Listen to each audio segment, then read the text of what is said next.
Hi, I'm Scott from Skedulo, and welcome to this video series on mobile extension development for Skedulo Plus. We've put together this series to help you get up and running with the fundamentals of building mobile extensions.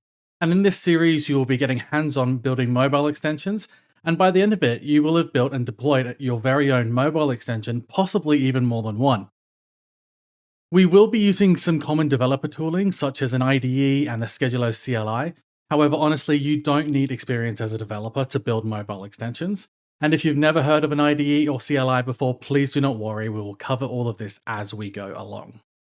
By the end of this series, you will understand what Skedulo mobile extensions are. You'll be able to leverage the mobile extensions UI component library. You'll have a solid understanding of the mobile extensions architecture. You'll be able to build and deploy a mobile extension with the Skedulo CLI, and you'll know where to go to learn more. It's worth noting in this introductory series, we will be focusing on the declarative functionality of the mobile extensions framework, so programmatic capabilities such as custom functions won't be covered off.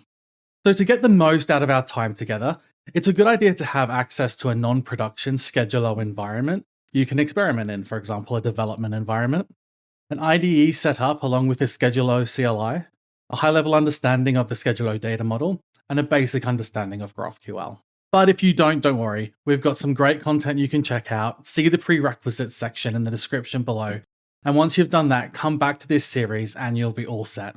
Or if you're enjoying being here, feel free to stay and hang out, that's fine too. Well, thanks for sticking with me through the overview. When you're ready, join me in the next video where we'll dive into the fundamentals of mobile extensions. See you there.